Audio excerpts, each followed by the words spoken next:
Información oportuna al instante mientras realiza sus actividades al mediodía.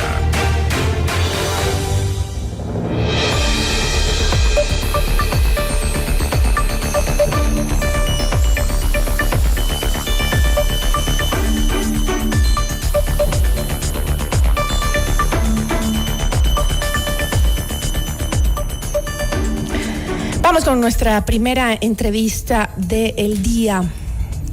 El toque de queda impuesto por el gobierno para enfrentar justamente la inseguridad abrió otro frente de crisis, el económico. Restaurantes, bares, lugares de diversión denuncian pérdidas de hasta el 40%, reducción del personal y negocios prácticamente paralizados justo en uno de los meses más fuertes del año por el Día de la Madre y también eventos sociales que se realizan en esta temporada.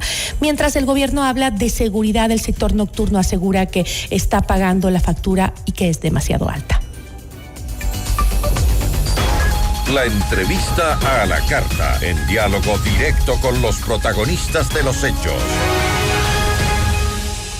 Nos acompaña a esta hora Nelson Calle, él es representante de la Asociación de Cervecerías del Ecuador. Nelson, qué gusto, muy buenas tardes, gracias por estar con nosotros. Hola Gisela, buenos días, muchas gracias por la invitación. Nelson, ustedes aseguran que el toque de queda ha golpeado directamente al sector gastronómico y también de entretenimiento nocturno. ¿De cuánto estamos hablando realmente en pérdidas económicas y cuántos negocios están el día de hoy o estarían al borde de cerrar? Sin duda los impactos son reales y grandes, ¿no? Hablamos de dos segmentos.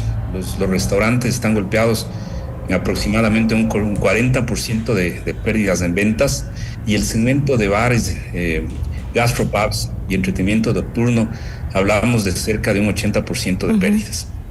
Ustedes han dicho que se pierde toda la venta nocturna. ¿Qué significa eso para justamente esos locales que tú has mencionado, bares, gastropub y zonas de diversión, ahora que pues han pasado ya algunos días del toque de queda y que todo termina a las 10 de la noche?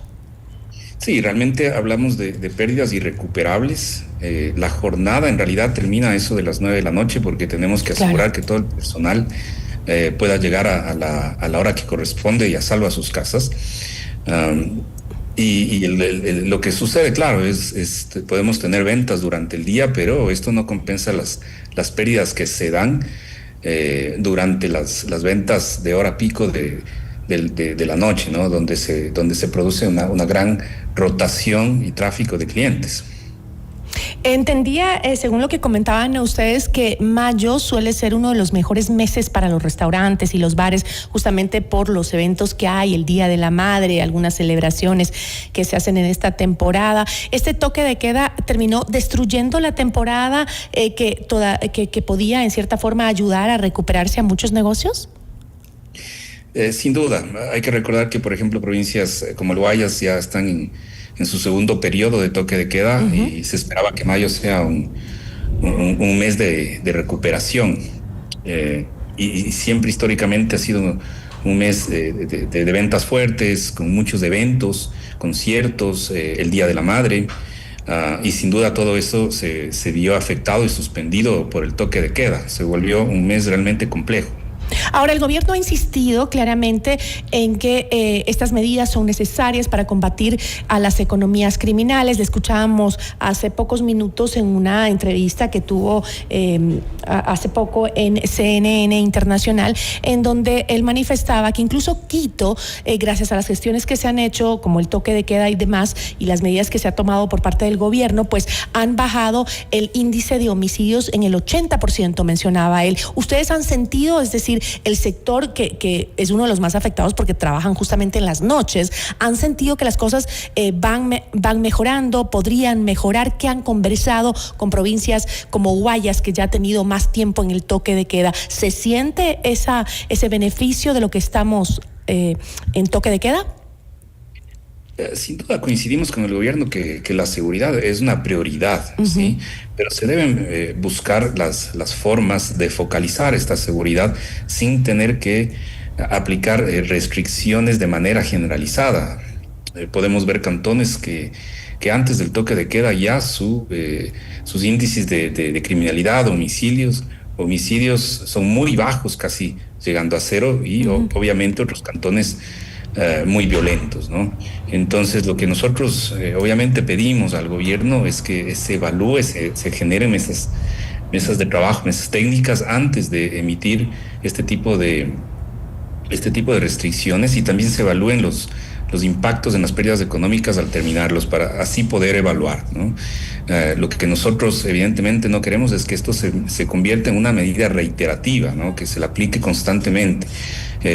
Entendemos lo vital que es la seguridad para todo tipo de negocio y sector productivo, pero no debe estar sujeta a paralizar tampoco las actividades productivas. Es decir, ¿ustedes creen que hubo una aplicación excesivamente generalizada de esta medida? Porque si bien Quito no es lo mismo que Guayaquil, no es lo mismo que Machala en cuanto a criminalidad y violencia, sí hemos registrado casos duros. Y también, por otro lado, escuchábamos a gente que decía, vengan y hagan lo mismo. Y es el argumento que tenía también, que mencionó ante la prensa el ministro Reinberg, ¿no? Que cuando estaban en toques de queda en ciertos sectores, decía la gente, ¿por qué no vienen acá a hacer lo mismo? Porque estamos asustados de la criminalidad, y que hoy nos quejamos. Ese era un poco el argumento que decía Reinberg. ¿Quito lo necesitaba o creen que fue exagerado?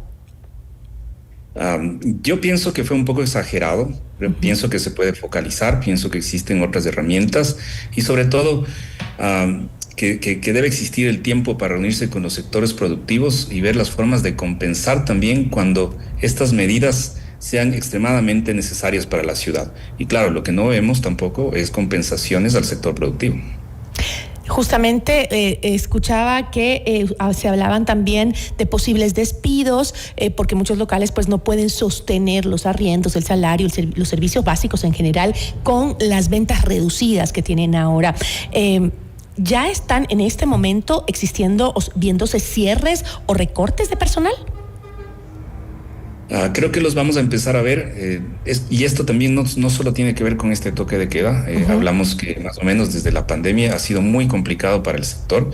Hablamos de múltiples afectaciones, llámense toques de queda, estados de excepción, manifestaciones. Inclusive la ley seca es una gran afectación para el sector, y venimos de un 2025 donde tuvimos 3 procesos electorales, y eso ya impactó muchísimo en el desarrollo del sector y tratar de mantener todo lo que es el empleo, ¿no? Ahora entramos en fases de toque de queda y también a la espera de un nuevo proceso electoral. Entonces todo esto contribuye a que no haya una estabilidad en el sector, y realmente puede poner en peligro muchos empleos.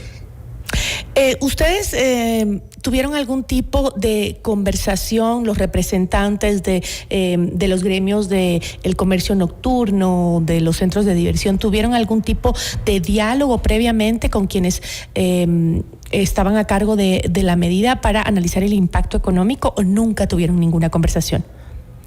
No hemos tenido una conversación. Ni antes ni después. A las medidas, sí. En estas últimas semanas hemos tenido la oportunidad de conversar, obviamente, con la viceministra de Turismo. Realmente estamos... ¿Y cuál ha sido la tónica de esa conversación? Es decir, ¿hay apertura para escuchar cuáles han sido los problemas, qué es lo que están viviendo? Sí, sin duda hay una apertura para poder entender nuestra realidad. Como te digo, es un sector que viene bastante golpeado desde el 2020 y que busca estos momentos de recuperación, y que cada vez se hace más complejo ante este tipo de medidas, ¿no? Que también proyectan una imagen que no es favorable del Ecuador hacia el mundo, y eso sin duda afecta al ingreso de turistas al país, que también nuestro sector vive muchísimo de eso, ¿no? Entonces necesitamos recuperar mucho la imagen de nuestro país. Sí, veía yo incluso en redes sociales algunos influencers extranjeros que habían venido para un partido de fútbol, no me acuerdo cuál ni dónde era, en alguna ciudad, no sé si era Quito o Guayaquil, pero una de las dos ciudades, y hacía videos de cómo estaba vacío todo el estadio y cómo las calles estaban llenas de militares. Él parece que había venido por ese partido y claro, hacía un reportaje sobre cómo las calles estaban completamente vacías a las 10:30 de la noche, y que el estadio estaba vacío también, también por la situación del crimen organizado y de la delincuencia. Y claro, como tú dices, esa imagen es la que se vende al mundo exterior cuando no necesariamente es algo aterrador, ¿no? O sea, lo vivimos nosotros todos los días, pero eso nos afecta muchísimo. Y ahora, pues, después, sobre todo de lo que han vivido los comerciantes, los restaurantes, los bares, pandemia, apagones, tú lo mencionabas, crisis económica, ahora toque de queda. ¿El sector nocturno siente que está ahora sobreviviendo a esta crisis? ¿Sin que exista realmente un plan de rescate? Sí, seguro estamos en una fase de sobrevivencia. Y con mucho positivismo, obviamente. Creemos que tenemos confianza en que el Ecuador tiene mucho que mostrar al mundo, y eso es lo que debemos hacer. Sin duda, el toque de queda cambia un poco estas perspectivas para la gente que nos mira de afuera, pero eso es nuestro trabajo en realidad, es mostrar al mundo que acá en el Ecuador cuenta con muchísimo que ofrecer, ¿sí? Evidentemente las noticias que se ven desde afuera son un poco tétricas porque es el contexto que le da un toque de queda, ¿no?